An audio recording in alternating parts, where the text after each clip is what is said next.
I'm Camille Hunter. I'm 35, and my best friend married my ex. Now they're both divorced and broke, and pretend not to see me at the grocery store like we didn't once share everything, from secrets to rent to my wedding Pinterest board. If you've ever experienced something like this, comment below and subscribe. You're not alone. I used to think betrayal was something obvious, a loud crash, a door slammed shut, someone screaming in your face. But I've learned the real betrayal happens in silence, behind smiles, in whispers between people who are supposed to love you. I met Riley Preston when I was 12. She showed up at our middle school in ripped jeans and a sparkly backpack, chewing grape gum and tossing her hair like she owned the world. I was the quiet girl who always did her homework and was scared to raise her hand in class. Riley sat next to me in homeroom and changed my life. She made me laugh until my stomach hurt. She gave me my first taste of rebellion, sneaking into PG-13 movies, cutting class to get ice cream, borrowing my clothes and never returning them. She was reckless and beautiful and magnetic. I thought she was my soulmate, the platonic kind. My sister, my ride or die. We grew up, and while other friendships faded, ours never did. Through high school, she was my shield. In college, my roommate. When my parents got divorced, Riley showed up with tequila and cupcakes. She never asked, just showed up. That was her thing. So when I met Mason, she was there from the start. Mason and I collided like something out of a movie. I spilled coffee on his shirt at a charity art auction I was volunteering at. He laughed, offered to buy me another cup, and 2 weeks later, we were inseparable. He was confident without being arrogant, ambitious without stepping on people to get there. He was a professional chef trying to launch a food truck. I was working for a community grant foundation. We made sense. Riley approved. Or so I thought. She loved coming over for dinner, said Mason's food made her believe in marriage again. If you don't marry him, she said, smiling over a glass of Cabernet one night, I might. I laughed. Mason laughed. Riley didn't. Still, I trusted them. I trusted her. After all, Riley had been there for me when I couldn't breathe through the grief of my parents' split. She held my hand when I lost my job. She took me to urgent care when I broke my toe tripping over Mason's toolbox. She was the sister I chose. When Mason proposed, she helped plan the engagement party. When I started working longer hours, she offered to keep Mason company and brought takeout to our apartment. I thought it was thoughtful. Loving, even. It wasn't. It was poison dressed as care. The night I found out was a Wednesday. Nothing extraordinary. I'd worked late, came home tired, kicked off my shoes, poured wine, and opened Instagram. That's when I saw it, not even from them. From someone else's story. A boomerang. Champagne glasses clinking. Riley's tagged. Mason's tagged. The caption, to the newlyweds. Ring dizzy. I didn't understand at first. I watched it 3 more times before it clicked. Vegas. The chapel. Riley in white. Mason's wrist tattoo. Their hands linked. A ring.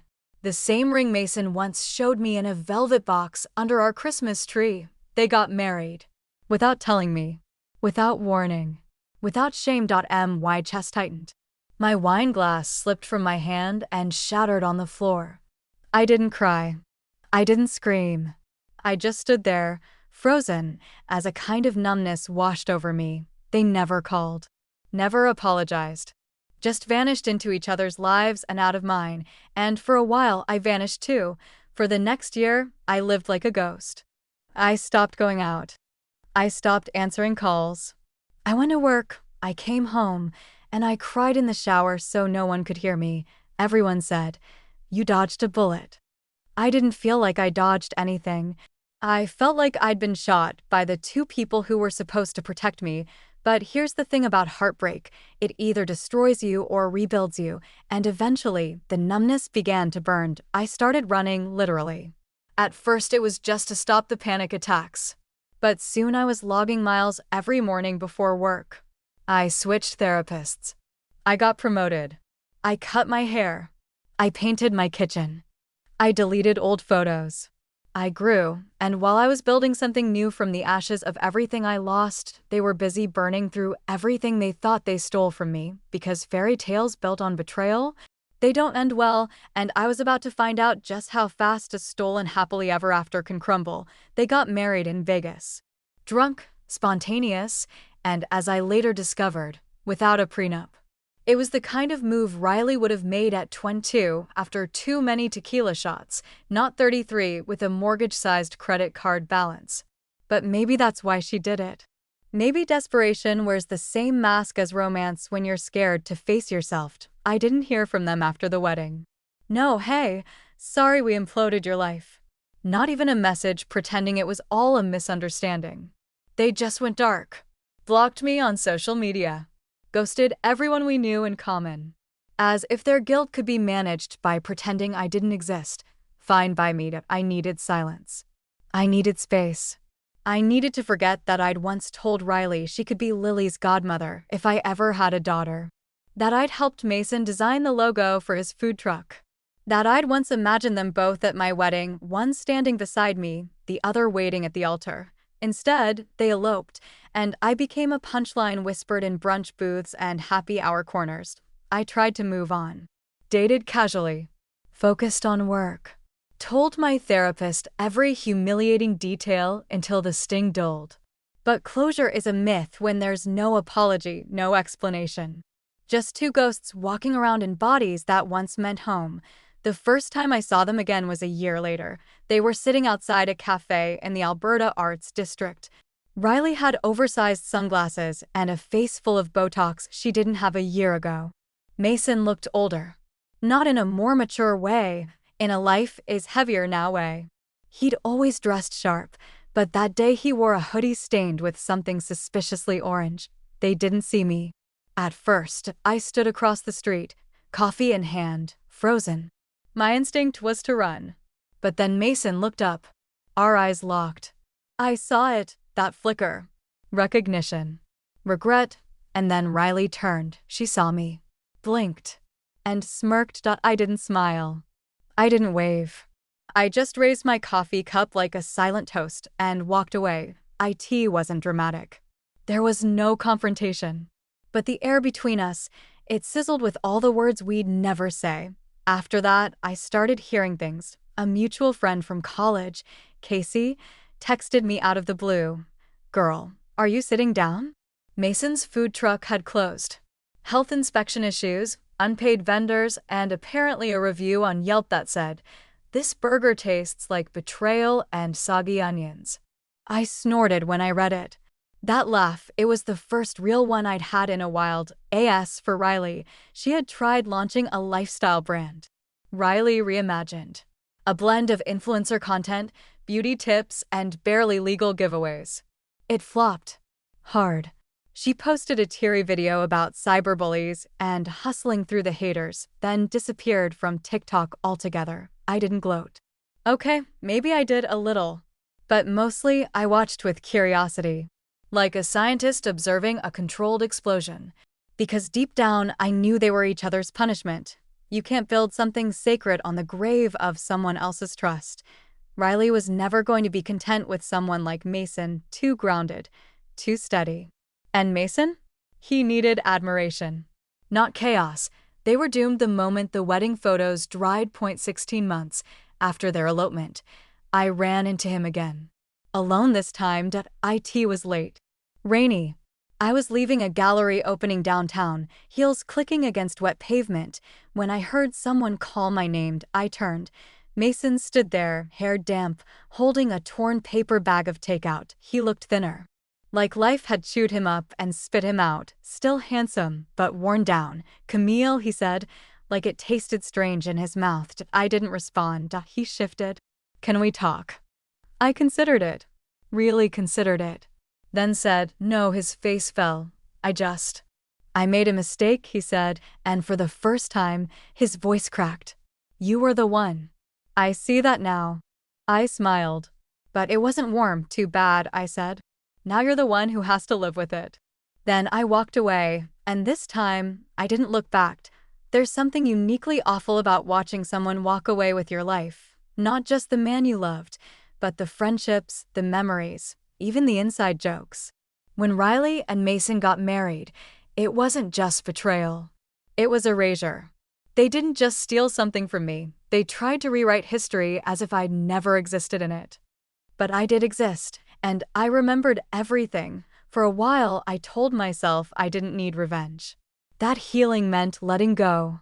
That moving on was the high road, but here's the truth no one likes to admit. Sometimes, healing starts with rage. It was about 2 months after Mason approached me in the rain. That pathetic, dripping, I made a mistake moment that would have broken me if it had come a year earlier. But by the time he delivered his confession, I'd already rebuilt. I wasn't just surviving anymore. I had a new apartment, a better job, and a healthier view of my own damn worth, but I still hadn't really told anyone what happened. People assumed we'd broken up amicably. That Riley and Mason got together afterward. Nobody knew they had been seeing each other behind my back for months. That Riley had lied to my face while painting my nails and asking what flower arrangements I wanted at my wedding. That Mason had kissed me goodnight and then gone home to text her under the covers. I started talking. Quietly at first. To friends we shared. To people who had asked where Riley had been lately. I wasn't vindictive, I was honest. They got together while I was still engaged to him. I found out on Instagram. The responses were always the same. Wide eyes, a hand on mine, a whispered, "Oh my God." I had no idea. Exactly. They didn't know because Riley was a master of spin. She'd always had a way of turning stories into what suited her best. Camille was always too serious. She once told someone at a party when I'd stepped outside for air. Mason needed someone more, in the moment. I wasn't in the moment. I was planning our future. But sure, twist the knife. One friend, Jess, told me Riley had gone around saying I had a savior complex and made Mason feel like a charity project. The projection was stunning, considering Riley's own dating history included 3 married men and a personal trainer who lived in his van. Still, I didn't need to fabricate anything.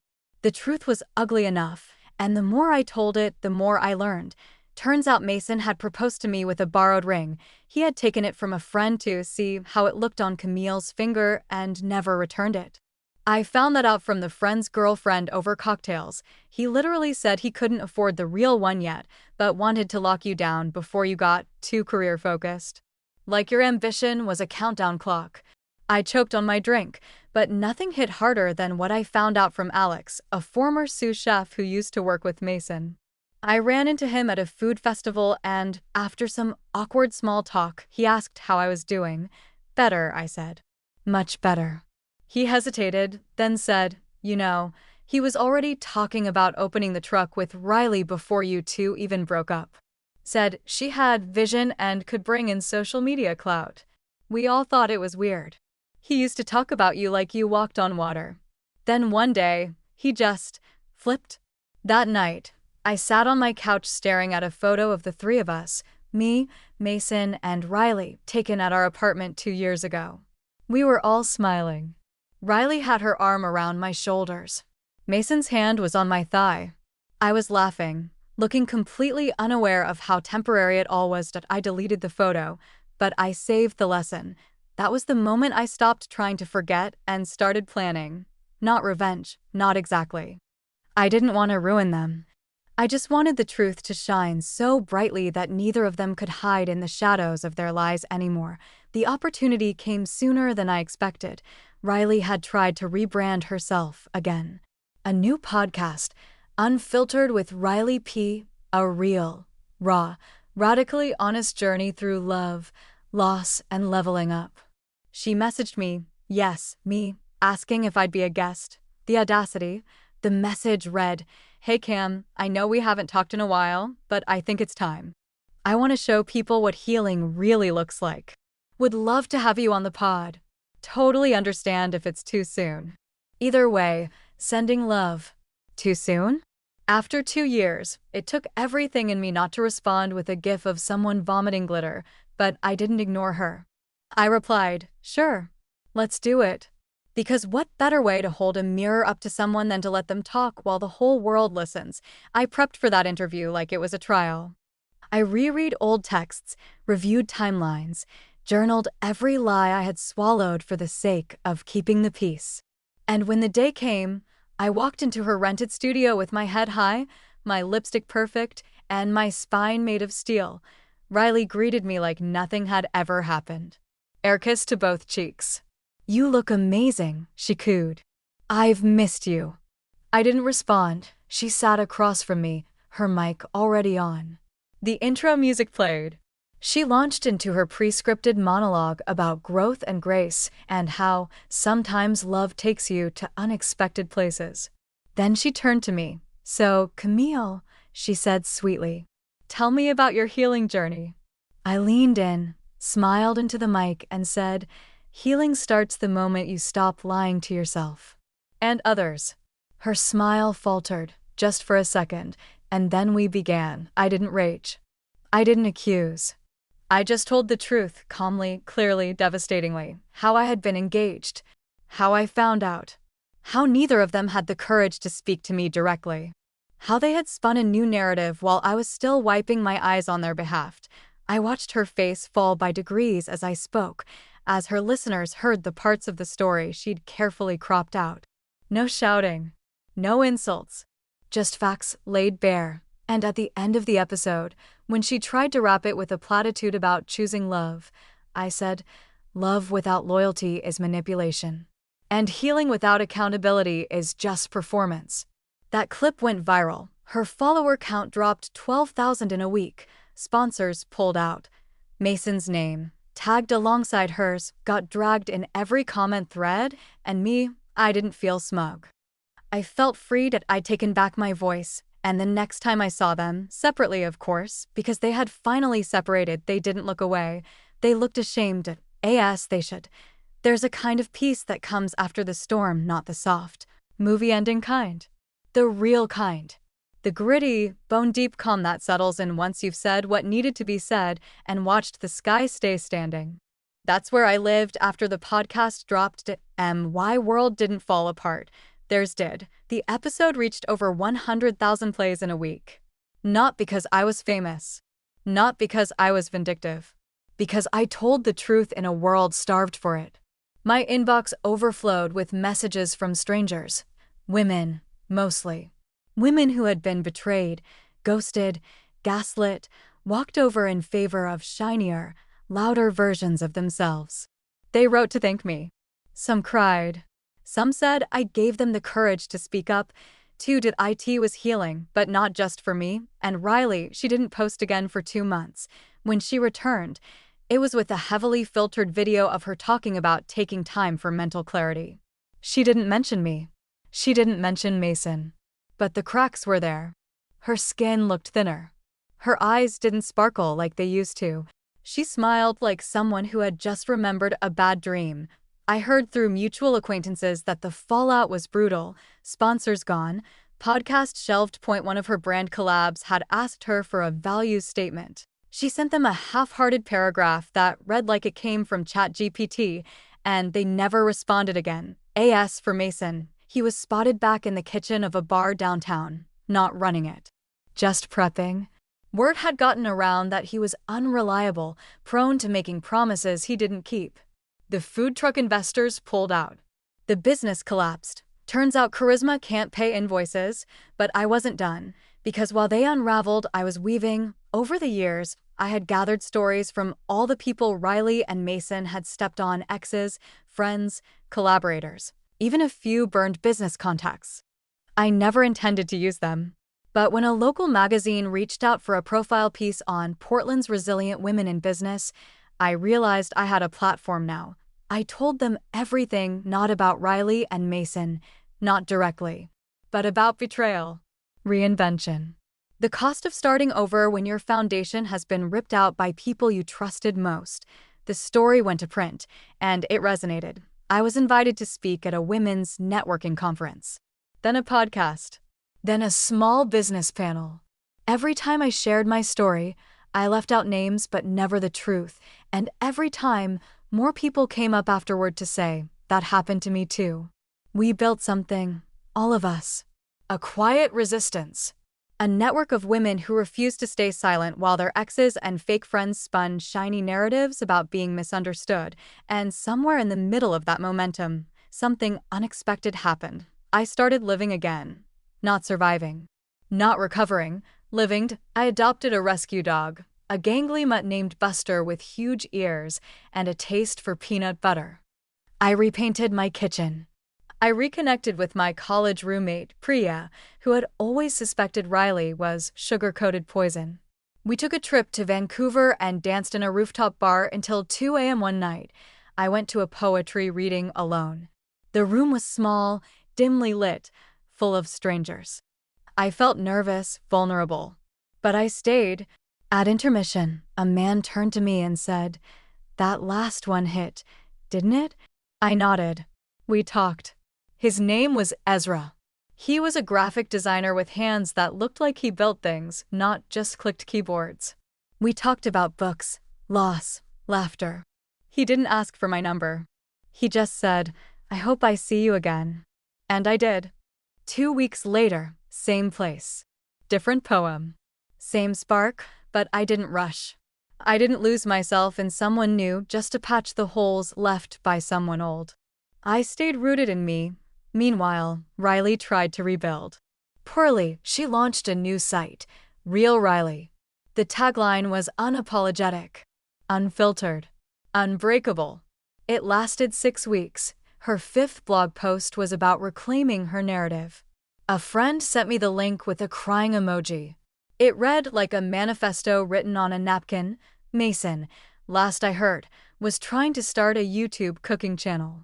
2 videos in, both with under 200 views, and the second one had a comment from his ex-coworker. Guess betrayal doesn't come with a good recipe. Harsh? Maybe, but not untrue. And me, I wasn't gloating. I wasn't watching to see them failed. I was simply living so well that their absence didn't leave a dent anymore. But I'll admit, the best moment came one quiet Saturday at the downtown farmers market. I was holding Buster's leash in one hand and a bunch of sunflowers in the other. Ezra was beside me, laughing about something silly. And there they were, Riley and Mason. Separate. Mason stood behind a booth with day-old muffins. Riley walked past with sunglasses so large they could double as a disguise. She looked at me. Really looked. And I looked back, calm. Whole. Radiant. She blinked first, walked faster, and I smiled not out of smugness, but clarity. Because for once, she couldn't rewrite this moment that I was happy she was exposed, and for the first time in our lives. She had no control over the story. By the time spring rolled in, I no longer checked their social media out of habit. I didn't ask mutual friends for updates. I didn't need to, because by then, the narrative had shifted so quietly, so completely, that I didn't have to say a word. People came to me. The truth has a strange way of surfacing, slowly at first. Then all at once, IT started with Jess, the same friend who'd told me about Riley's little backstabbing rebranding tour. She called me on a Thursday morning, her voice low with giddy disbelief. "You'll never guess who applied for the same freelance contract as me," she said. I didn't even have to guess. Riley? Yep. Same portfolio, same pitch. She even used one of my taglines from last year's pitch deck. I recognized it word for word. Problem is, she accidentally copied the file metadata and the company flagged it for plagiarism. I blinked. Are you serious? Dead. Serious. She was disqualified. Didn't even make it to the interview round. And guess what? They reached out to me instead. I got the contract. I congratulated her, of course. But internally, I took a quiet breath of satisfaction. Riley used to say things like, "The world doesn't reward the kind girl, Camille. It rewards the bold one." But the kind girl, the one who stayed silent when her life was stolen, was finally being rewarded, not because she shouted, but because she endured. The more I stepped into my truth, the more I started to notice how many people were looking to me not just as the victim of a drama, but as someone with answers. People at my office stopped by my desk to ask how I managed to stay so composed. A woman at my yoga class said, "You have such a grounded energy. Were you always like this?" No, I wasn't. I used to be a sponge for everyone else's needs. Now, I had boundaries. And backboned, why influence wasn't flashy. It wasn't about getting back at anyone. It was about getting forward. But there was still one area I hadn't reclaimed yet, our circle, the friends Riley and I used to share. The ones who went quiet after everything exploded. Not because they didn't care, but because they didn't want to take sides. Which, of course, meant they did take sides, just not mine. I was invited to a brunch by an old mutual friend, Eliza. She was one of those people who posted brunch tables like a religion, mimosas, avocado toast, everything dusted in powdered sugar and filtered to hell. We hadn't spoken in a year. "You should come," she texted. "It's time." I almost said no. But then I thought, why not? I didn't need to prove anything. I had nothing to hide. Besides, I had a new dress that deserved fresh air. When I arrived, the table went quiet, not rude. Just startled. Riley wasn't there. Thank God, but everyone else was. Familiar faces that used to be in my living room every game night. People who toasted my engagement. Who sent heart emojis when I posted pictures of Mason cooking dinner. Eliza hugged me like we were still best friends. "You look amazing," she said, and meant it. I smiled, said thank you, and took my seat at the far end of the table. The conversation was stiff at first. But then someone brought up Mason's failed YouTube channel, and the mood cracked open like a dropped egg. "He did a whole episode on how to make chili," said one of the women, Annie. "And forgot to cook the beans." "Who does that?" Laughter erupted. "I swear he used to be sharper," someone else added. "Back when he was with, well," and she trailed off, eyes darting toward me. I sipped my drink. "Back when he was with someone who actually seasoned food?" The table roared. From that point on, it was like a dam had broken. Suddenly, everyone had stories. How Riley burned bridges with collaborators. How Mason skipped out on repaying a loan. How the glow they had as a couple dimmed faster than a dying flashlight. Eliza leaned in closer, her tone quiet. We didn't know how bad it got until after. I think we all believed their version for too long. But watching you now, Camille, it's clear who the real one is. I didn't cry. But my chest did something, a soft cracking open. I hadn't realized how much I still carried. How much I needed to hear that. "I'm not interested in dragging them," I said honestly. I just wanted to move on. And I did. "You're doing better than moving on," she said. "You're glowing." By the end of brunch, I had 3 new invites, 2 business leads, and an unexpected sense of closure. And the next week, Riley reached out, not with an apology. Not even with words. She liked my Instagram post. The photo, me on a rooftop with Ezra, laughing so hard my eyes were closed and my hand was over my chest. The caption read, "I finally remembered what it feels like to be safe."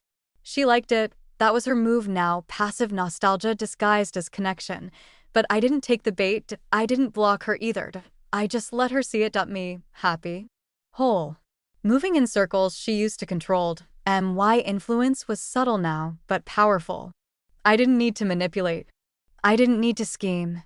I just had to be, and that alone was more disruptive than any revenge plan I could have orchestrated, because people like Riley thrive on reaction, on drama, on control, and when you remove yourself from their stage, they have no script. Let them wonder. Let them stew. Let them choke on the silence of the woman they thought they could replace. IT started with whispers. AT first, they came through friends of friends. People Riley didn't realize still talk to me. I wasn't asking for updates, not anymore. But people love drama. And even more than drama, they love poetic justice. "Did you hear?" Jess asked one afternoon over coffee. "Riley's moving back in with her mom." I blinked. "Wait, what?" She told Eliza it's temporary. But her lease ended and she didn't renew. Her landlord raised the rent and apparently she missed a few payments. I stirred my coffee slowly. She always said she'd die before going back to the suburbs. Jess nodded. Well, she might have died on the inside. It shouldn't have mattered to me. But I'd be lying if I said it didn't light a very specific fire in my chest. Riley, queen of reinvention, professional facade builder, the woman who married my fiancé and called it destiny, was coming undone, piece by piece.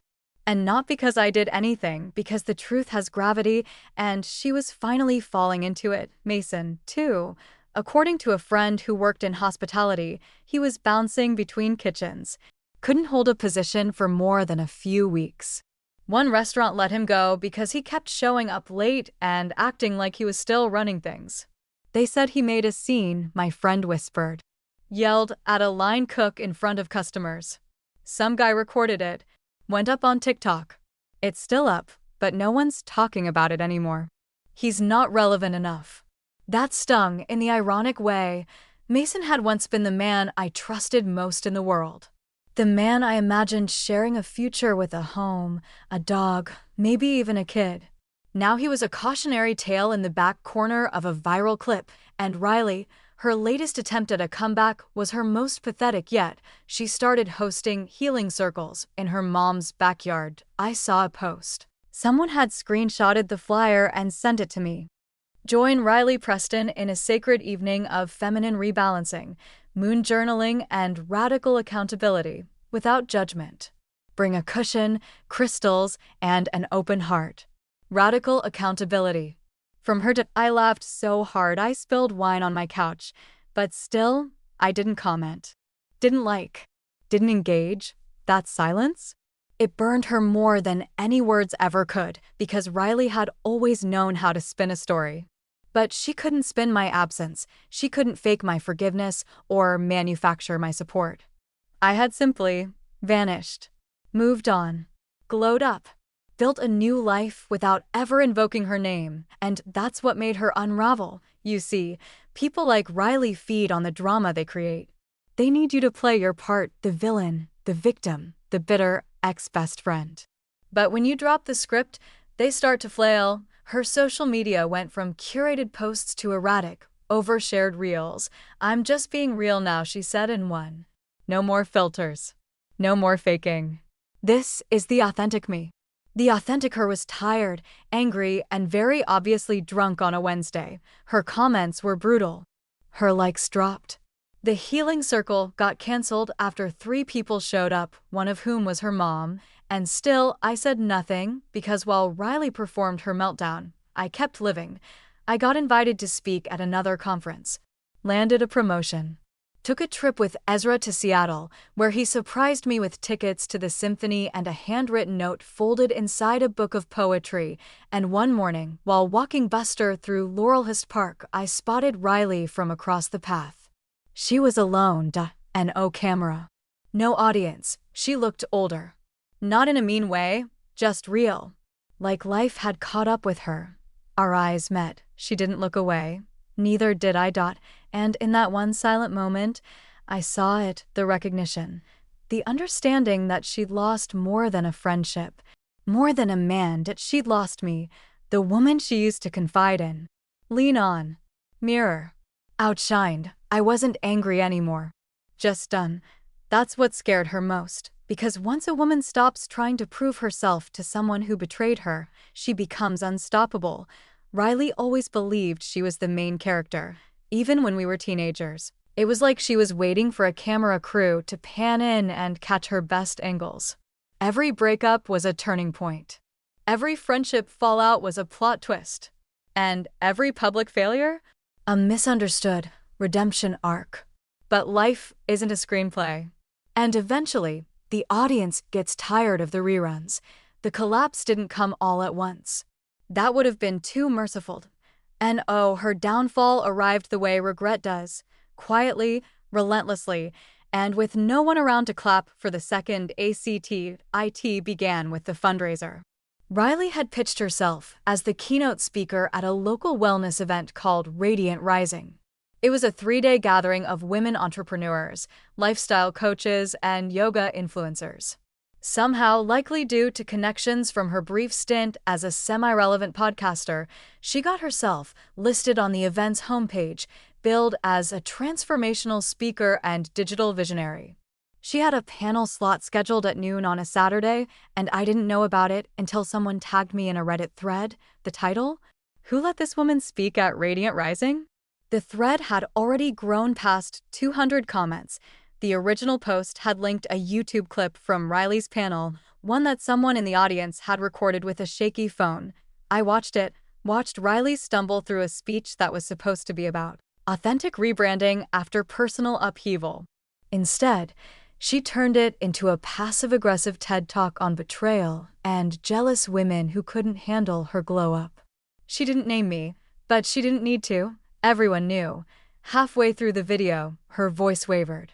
She paused to recenter, breathing dramatically through her mouth and waving away the event staff who tried to bring her water.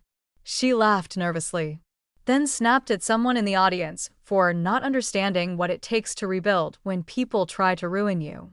The moderator gently cut her off after that. I in the comments section, someone posted, "This isn't healing. This is unraveling on a stage." It went viral. Quickly, Reddit, TikTok, even Twitter.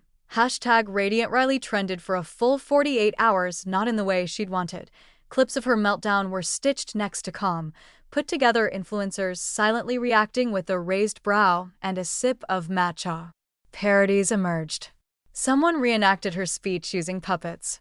Another re-edited it into a fake movie trailer called Gaslight, the musical. Brutal? Yes, but again earned. People finally saw it. The manipulation. The fragility masked as confidence.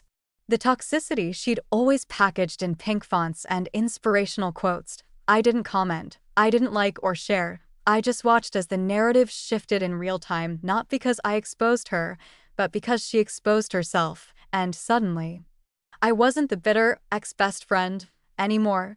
I was just the woman who had walked away. Ezra called me one evening while I was cooking. I had him on speakerphone as I diced sweet potatoes. "Babe," he said, laughter in his voice, "did you see the New Yorker article?" I paused, knife hovering midair. What article? They did a piece on social media meltdowns. Riley's video was mentioned by name. Camille, this is historic. My stomach fluttered. Seriously? Quote, Riley Preston, a self-described radical rebrander, showcased the danger of unresolved accountability masquerading as empowerment. I nearly dropped the knife. "I'm going to tattoo that on my back," I muttered. We laughed, but deep down I felt something heavier. Not pity, not smugness. Something more complicated, a kind of hollow closure. Like watching someone who once meant everything become a case study in self-destruction. She didn't reach out. Not directly, but a week later, I got an email from a burner address. healingcircles.contact@gmail.com. No subject line. No message. Just a link to. I clicked IT. IT led to a private Google document titled, "To Camille, if you ever want to know the truth." I closed it, not because I wasn't curious, but because I didn't care. The truth? I already knew it. I'd lived it. I'd survived it. Anything she could write now would be revision, not revelation. But I forwarded it to my therapist. "Just in case," I said. "Smart," she replied. Also, growth. Instead of responding, I published an essay, my own. A national outlet asked me to write about resilience. They'd seen my podcast appearance, followed my journey quietly. The editor said, "You don't have to talk about her. Talk about you. Tell us how a woman rebuilds after being erased."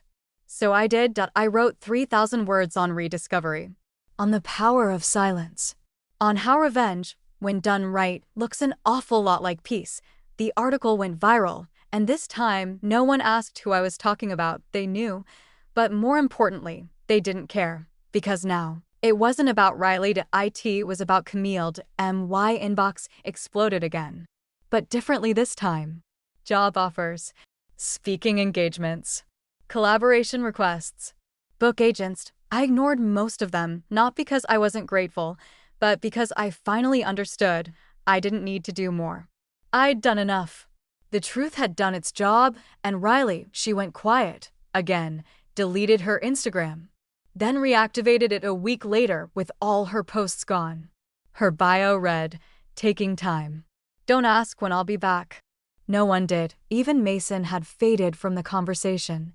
Last I heard, he'd moved to Sacramento, working under someone half his age. He still cooked, still posted food photos, but the captions were different now. "N.O. more, Chef Mason. Just dinner." No followers. No comments. Just silence. One night, Ezra and I were walking home from a movie when he asked me, "Do you ever think you'll forgive her?" I thought about it for a long time. "No," I said eventually.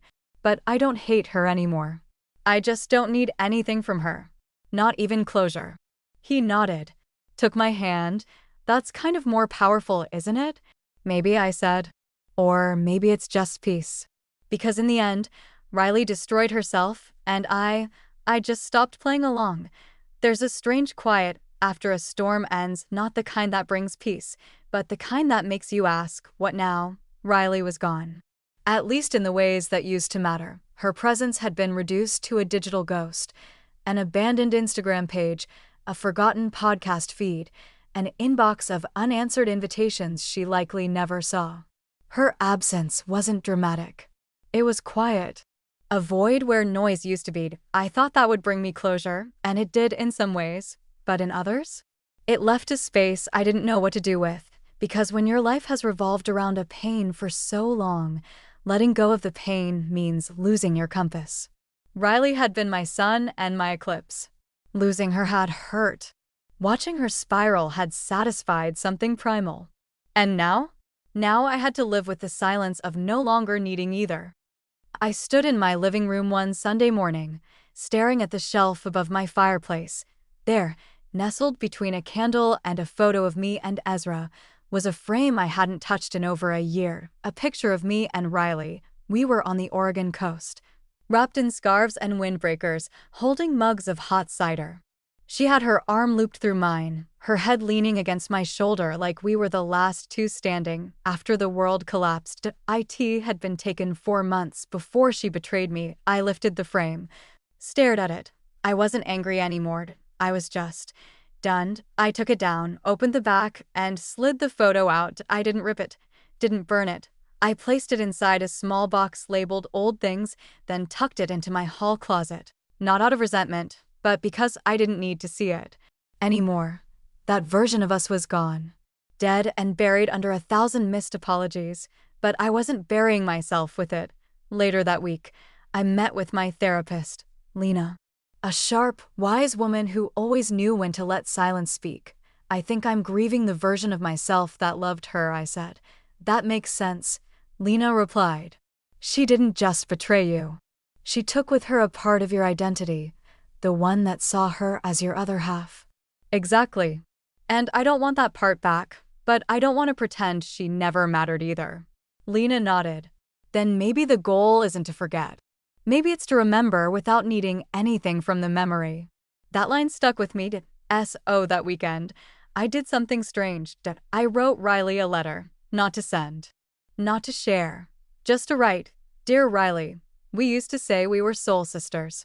That if we weren't born as twins, we were proof the universe could still mess up sometimes." I believed that.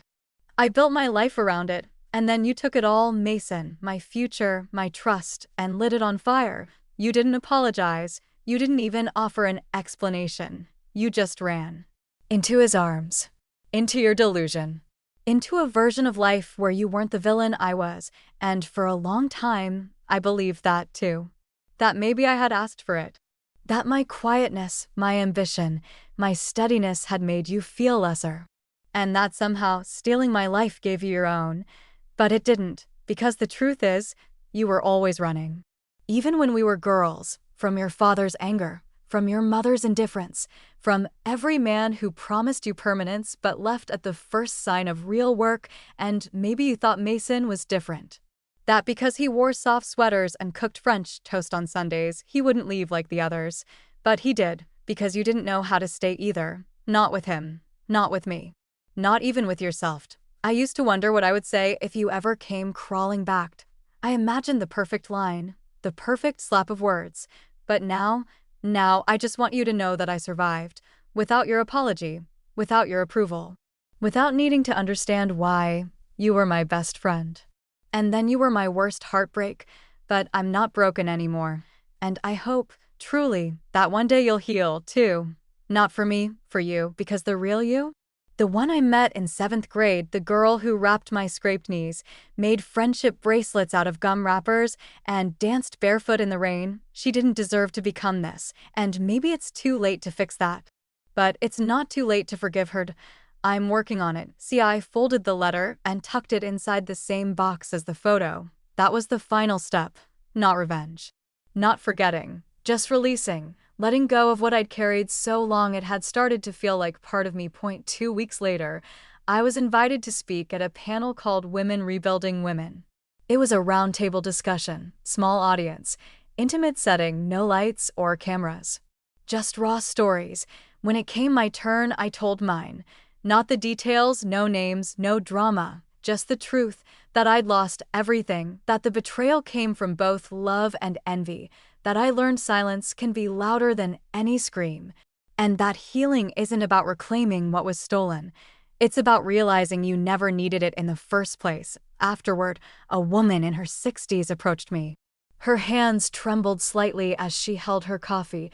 I stayed quiet for 30 years, she said. You helped me forgive a girl I've hated since 1984. We laughed and cried a little. Ezra and I celebrated the next evening on our apartment balcony. He brought champagne. I brought Thai food. Buster curled at our feet like a guardian angel in dog form. He handed me a small velvet box. My heart hiccuped, but it wasn't a ring. Inside was a gold chain with a pendant, a tiny engraved compass, so you never lose your way again. He said. I kissed him, and for once there was no weight in my chest, just air and love, and the quiet joy of a life I built on my own. The hardest part of healing isn't letting go of the pain, it's letting go of the identity that pain gave you. For so long, I was the girl who got betrayed, the abandoned fiancé, the quiet one left behind while her best friend and her almost husband sprinted into a life that was supposed to be hers. I wore it like a name tag. It gave me something to hold on to when everything else felt like air. But pain is a temporary costume, not a permanent skin, and now it doesn't fit anymore. These days, I live slowly, intentionally. I light candles without waiting for a reason. I take walks without a destination. I tell people no without apologizing. I no longer explain my boundaries. I enforce them. That version of me, the one who begged for scraps of loyalty, who twisted herself into understanding someone else's selfishness, she's gone. She was brave. But she was tired, and she deserves rest. It's strange, being at peace, not the social media version. Not the staged bath bombs and filtered sunsets. Real peace, the kind that makes you fall asleep with both lungs full. The kind that makes you stop obsessively checking someone else's life to compare it to your own. The kind that allows you to pass the people who hurt you in public and feel nothing but the breeze. That moment came unexpectedly, a year to the day since Mason stopped me in the rain and said, I made a mistake. I was leaving a bookstore downtown, new hardcover in hand, chai latte balanced in the other. Ezra was inside chatting with the barista about their shared love of obscure jazz, and there they were, together, for the first time in almost 2 years, Riley and Mason, side by side on a bench, silent. Not touching. Not speaking. Just sitting. She looked worn down. Not unkempt, just dulled. Like a candle burned to its last half-inch of wax, Mason looked older. Grayer at the edges. His phone sat face down in his palm. Like even distractions had stopped working. They saw me, and I saw everything, not just them, but what they represented. All of it. The broken engagement. The Instagram post. The whispered lies and sudden silences. The months I spent blaming myself. The therapy. The letters. The letting go. I saw it all in a heartbeat, and then I walked by. No smile. No scowl. Just nothing. It was the purest power I'd ever felt, because forgiveness isn't always a conversation. Sometimes it's a quiet decision made in a doorway, the one that leads back to yourself. Ezra came outside a moment later and caught up to me. You good? I smiled. Better than good. He wrapped an arm around my shoulders. You sure? I nodded, my steps light, my breath even. For the first time in years, yeah, I am.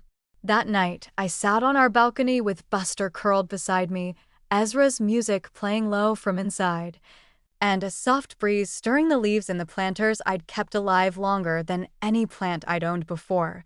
I looked up at the stars and thought about how much of my life had once revolved around people who didn't know how to stay, but I stayed with myself. And that made all the difference. Oh, here's the truth. I didn't destroy her. She did it to herself. I just stopped playing along.